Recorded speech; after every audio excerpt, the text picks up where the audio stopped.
नमस्कार, आप देख रहे हैं अपना बिहार, आपके साथ मैं हूं अलीम अतहर। पटना में 3 दिनों तक खूब गहमागहमी रही। जेडीयू की 2 दिनों तक चली बैठक में नीतीश कुमार की राष्ट्रीय भूमिका को लेकर चर्चा हुई।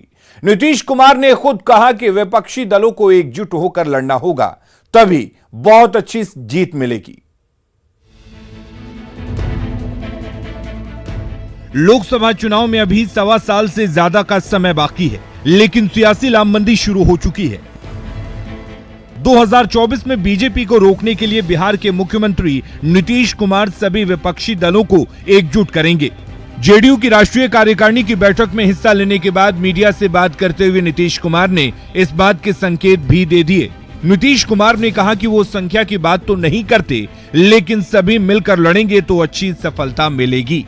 उद्देश्य है कि सारे अपोजिशन पार्टी एकजुट हो जाएं और मिलकर के अगर एकजुट होकर के चुनाव लड़ेंगे तो भारी सफलता हासिल मिलेगी। यही बात है, कोई संख्या की बात हम नहीं करते हैं। सब बात मिशन 2024 को लेकर सोमवार को नीतीश कुमार दिल्ली जाने वाले हैं। अपने दिल्ली दौरे के बारे में नीतीश कुमार ने कहा कि वो दिल्ली में विपक्ष के नेताओं से भी मुलाकात करेंगे। नहीं, हमारी भेंट होगी। हम तो जो नवनियुक्त माननीय आदरणीय राष्ट्रपति जी हैं, उपराष्ट्रपति हैं, इन लोगों से भी हम लोग सब बात से मिल करके भाई देंगे। सोनिया गांधी से भी बात क्या होगी सर? सोनिया जी अभी यहाँ नहीं है, वो बाहर गई। बड़े लोग हैं, शरद पवार भी हैं। नहीं, आपको मालूम हो जाएगा। पटना में हुई राष्ट्रीय कार्यकारिणी की बैठक में पार्टी के विस्तार के साथ साथ राष्ट्रीय राजनीति में नीतीश कुमार की भूमिका पर भी चर्चा हुई। हालांकि जेडीयू के नेता बार बार ये मैसेज देने की कोशिश कर रहे हैं कि नीतीश कुमार पीएम पद के उम्मीदवार नहीं हैं। पार्टी के ऑफिशियल स्पोक्समैन के नाते I am on record on saying कि जनता दल यू का कोई इस तरह का न रेजोल्यूशन है न प्रस्ताव है that he will be our prime minister candidate. Telangana के मुख्यमंत्री के चंद्रशेखर राव ने भी अभी चंद दिनों पहले पटना में बिहार के मुख्यमंत्री नीतीश कुमार से मुलाकात की थी। जाहिर सी बात है कि 2024 के लिए गोलबंदी तेज है, लेकिन विपक्ष को एकजुट करने में नीतीश कुमार कितना सफल होते हैं, ये तो आने वाला वक्त बताएगा। न्यूज़ 18 के लिए पटना से आनंद अमृतराज के साथ ब्यूरो रिपोर्ट।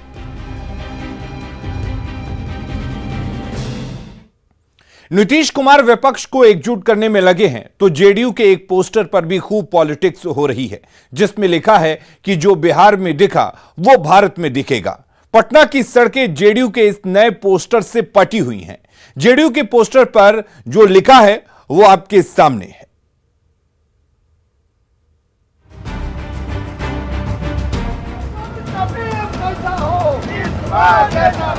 जब से सीएम नीतीश कुमार ने केंद्र की सियासत में उतरने का संकेत दिया है, तब से जेडीयू नेताओं और कार्यकर्ताओं के पांव जमीन पर नहीं पड़ रहे हैं। जेडीयू नेता और कार्यकर्ता बड़े बड़े दावे करने लगे हैं। जेडीयू नेताओं के दावे भी सुनाएंगे। पहले पटना की सड़कों पर लगे इन पोस्टर्स को देख लीजिए। इन पोस्टर्स की चर्चा सिर्फ बिहार ही नहीं पूरे देश में हो रही है। पोस्टर में लिखा है, बिहार में दिखा अब भारत में दिखेगा। पटना की सड़कों पर लगे ये पोस्टर सीएम नीतीश के मिशन दिल्ली की कहानी खुद कह रहा है। तस्वीर में लिखा हुआ है, बिहार में दिखा भारत में दिखेगा। जी हाँ, एक बार फिर से मैं आपको बता दूं, उसमें लिखा हुआ बिहार में दिखा भारत में दिखेगा। और इस पूरे पोस्टर में सिर्फ नीतीश कुमार की तस्वीर और जेडीयू का जो चुनाव चिन्ह है तीर छाप, उसकी तस्वीर। अब जेडीयू नेताओं की जुबानी नीतीश कुमार के मिशन 2024 की कहानी सुन लीजिए। हम लोग की प्राथमिकता है कि कैसे ही हटे और उसके लिए विपक्ष की एकता कैसे हो, यह हमारी प्राथमिकता। आज सारे राजनीतिक दल जो भाजपा से के अलावा जितने राजनीतिक दल हैं देश में, सब नीतीश कुमार की तरफ तक की निगाह से देख रहे हैं। जाहिर सी बात है कि जेडीयू की तरफ से 2024 के लिए तैयारी तेज कर दी गई है, लेकिन ये जेडीयू नेता भी जानते हैं कि विपक्ष को एक मंच पर लाना इतना आसान नहीं। केसी राव जी यहाँ पर प्लीज आए थे यहाँ पर, वो तीसरे मोर्चे के समर्थक हैं, नॉन कांग्रेस नॉन बीजेपी। हमारा मानना है नॉन कांग्रेस और नॉन लेफ्ट कोई सार्थक विकल्प बीजेपी का आज की तारीख में नहीं हो सकता। पटना की सड़कों पर लगे पोस्टर और जेडीयू नेताओं के बयान 2024 के लिए नीतीश कुमार के इरादे जाहिर करने के लिए काफी हैं। लेकिन 2024 में नीतीश विपक्ष को कितना एकजुट कर पाएंगे, ये देखना होगा। न्यूज़ 18 के लिए पटना से आनंद अमृतराज की रिपोर्ट। केंद्रीय मंत्री गिरिराज सिंह ने एक बार फिर नीतीश कुमार पर हमला बोलते हुए कहा कि नीतीश कुमार कभी अपने बलबूते चुनाव नहीं लड़े। उन्होंने किसी ना किसी का सहारा राजनीति करने में लिया है और अब घटते घटते 43 सीटों तक पहुंच गए हैं, जबकि नरेंद्र मोदी देश के हर व्यक्ति के दिल में बसे हुए हैं। आज घट के 43 पर आ गए और आज तक अकेले कभी चुनाव लड़कर के सत्ता में नहीं आए। औकात दिखाने चले हैं नरेंद्र मोदी को। नरेंद्र मोदी देश के लिए जीता है, देश के लिए मरता है, गरीब के लिए जीता है, गरीब के लिए मरता है। और न्यूज़ 18 की खबर पर मुहर लगी है। मधेपुरा एसपी का मोबाइल 22-23 अगस्त की रात चोरी हो गया था। जब मोबाइल चोरी हुआ तब एसपी छुट्टी पर थे और डीएसपी के पास उनका मोबाइल था।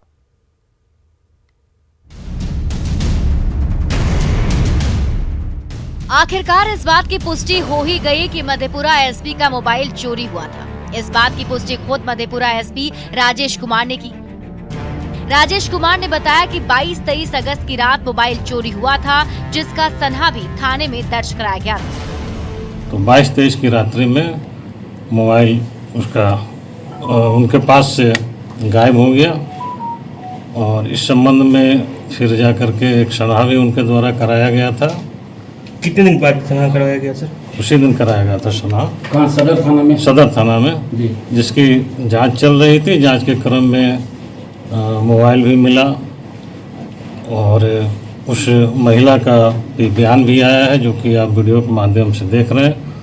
उसके बयान की हम लोग सत्यता की जांच पूरी तरह करवा रहे हैं।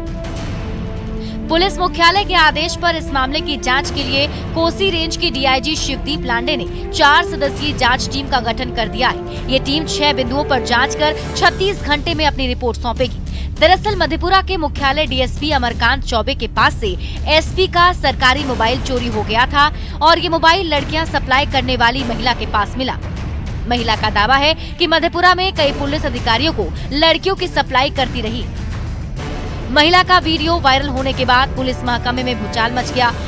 तो रिपुजी को करती है तो हम लेकर जाते थे, कोसी से हम लेकर जाते थे। कहाँ लेके जाती थी? मधेपुरा उसके डेरा पर, हॉस्पिटल के सदर हॉस्पिटल का डेरा नहीं है? हाँ हाँ, उसी डेरा।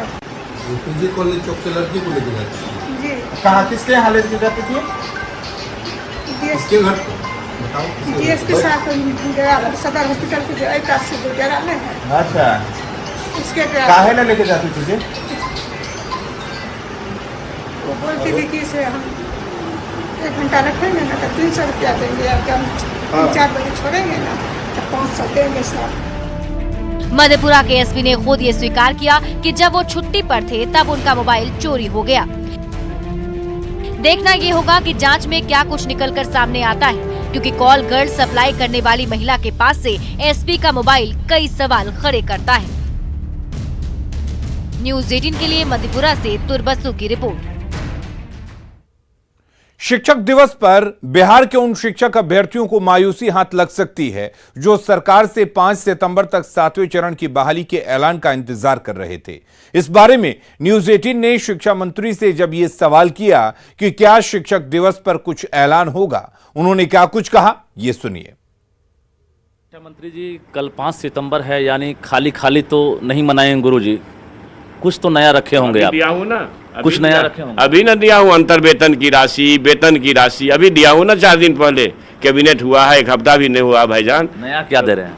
तो नया तो ये कह रहा हूँ कि भैया आप शिक्षा दान समझ के दो, चाहे जो समझ के दो। 7वें फेज को लेकर लाठीचार्ज हुई और जो स्टूडेंट घायल हुए, फिर से प्लानिंग है कि 5 सितंबर को अगर आप कुछ घोषणा नहीं करते हैं तो आंदोलन करेंगे। एक बड़ी चुनौती है फिर आपके लिए 7वें फेज का विज्ञापन प्राइमरी के लिए। आंदोलन अख्तियार है, इस पर तो कोई रोक नहीं है, और आंदोलन के दरमियान जो अधिकारी गलती किए इतना जल्दी कहीं कार्रवाई होते देखे हैं? ये है महागठबंधन सरकार की नीति, ये है सामाजिक न्याय की सरकार की नीति।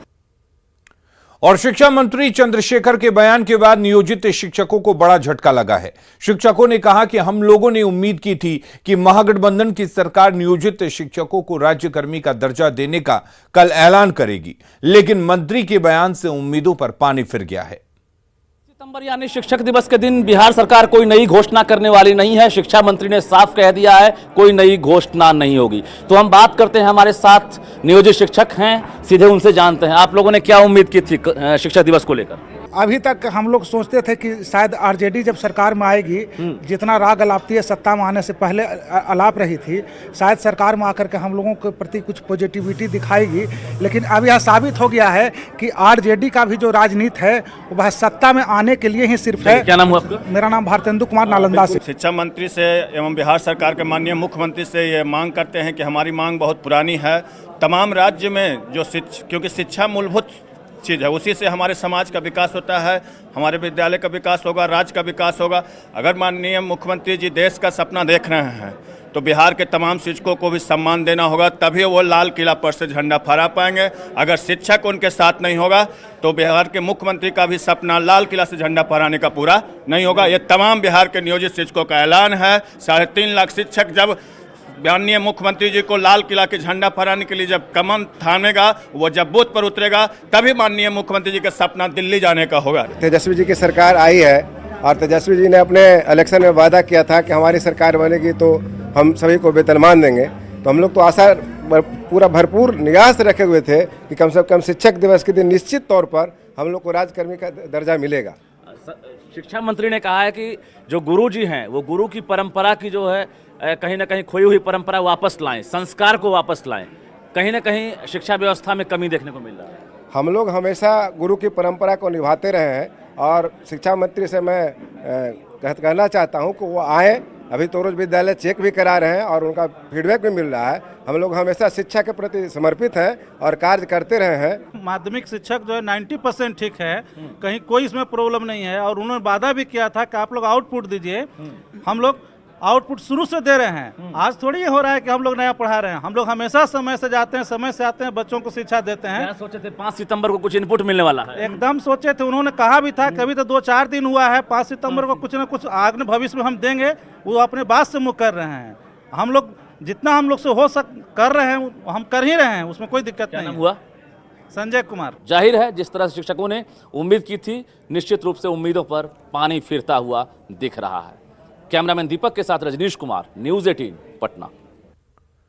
और रुक करेंगे इस वक्त एक बड़ी खबर की। एसटीईटी अभ्यर्थियों ने आंदोलन का ऐलान किया है। एसटीईटी अभ्यर्थी कल आंदोलन करेंगे।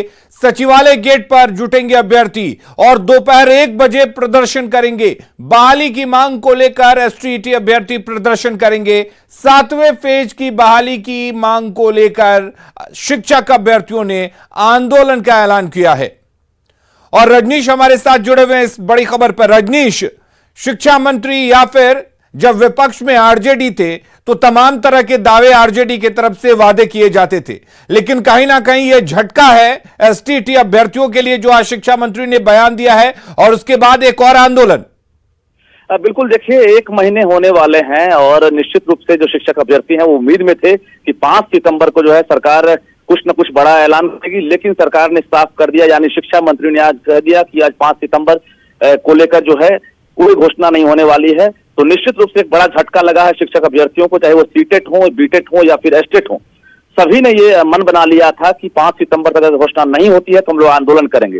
इस बीच शिक्षा मंत्री के बयान के बाद एस्टेट अभ्यर्थी जो है उन्होंने साफ तौर से कह दिया है कल दोपहर 1 बजे से वो सचिवालय के पास जो है घेराव करेंगे, प्रोटेस्ट करेंगे, क्योंकि उनकी बहाली जो है वर्षों से लंबित है और 3 से 4 साल हो गए जो सीटेट हैं, बीटेट या एस्टेट अभ्यर्थी हैं उनकी बहाली नहीं हुई है। निश्चित रूप से एक बड़ा गुस्सा है, आक्रोश बढ़ गया है, क्योंकि 5 सितंबर को खाली खाली रहने वाला है और कुछ तोहफा नहीं मिलने वाला। जी रजनीश, यानी कि विपक्ष में बैठकर बयानबाजी करना आसान होता है, लेकिन अब सत्ता मिली तो आरोप तो यही अभ्यर्थियों का कि वो अपने बयानों से, अपने वादों से मुकर रहे हैं। बिल्कुल, देखिए इससे पहले महागठबंधन की सरकार नहीं थी, एनडीए की सरकार थी। उस वक्त चाहे तेजस्वी यादव हो या फिर शिक्षा मंत्री जो अभी हैं चंद्रशेखर, वो जब विधायक थे उस वक्त वो लगातार जो है हर प्रोटेस्ट में शामिल होते थे, ये भरोसा देते थे और वर्तमान सरकार पर जो है जो पिछली सरकार थी उस पर हमला बोलते थे। लेकिन जब बोलते थे कि हमारी सरकार आएगी तो हम ये करेंगे वो करेंगे, लेकिन सब कुछ सामने है और शिक्षा मंत्री हो या फिर तेजस्वी यादव हो खुलकर कुछ कह नहीं रहे हैं। चलिए, बहुत शुक्रिया रजनीश आपका तमाम जानकारी देने के लिए। और इधर शिक्षक दिवस से एक दिन पहले बिहार में शिक्षकों को लेकर सियासत शुरू हो गई है। शिक्षकों के लंबित मांगों और पेंडिंग शिक्षक बहाली को लेकर बीजेपी एमएलसी नवल किशोर यादव ने आंदोलन की चेतावनी दी है। उन्होंने कहा कि अगर शिक्षकों और शिक्षक अभ्यर्थियों की मांग पूरी नहीं की गई तो सरकार की ईंट से ईंट बजा देंगे। ये पाखंडियों और भ्रष्टाचारियों और अपराधियों की सरकार है। इसको शिक्षा से, स्वास्थ्य से कुछ लेना देना नहीं है। और अगर शिक्षकों को समान काम का समान वेतन, शिक्षक अभ्यर्थियों को जो जिन्होंने पास किया है परीक्षा, अगर उसका तत्काल ज्वाइनिंग नहीं कराया तो इस सरकार को ईंट से ईंट बजा देंगे और ये देखते रह जाएंगे। इनको भागते रास्ता नहीं मिलेगा बिहार में। और रुक करेंगे इस वक्त एक और बड़ी खबर की। पटना से बड़ी खबर है, 15 सितंबर से +2 स्कूलों में हड़ताल का ऐलान किया गया है। राज्य भर के +2 स्कूलों में हड़ताल, अतिथि शिक्षकों ने हड़ताल का ऐलान किया है। 60 साल तक सेवा नियमित करने की मांग की जा रही है और सरकार पर वादा खिलाफी का आरोप भी लग रहा है।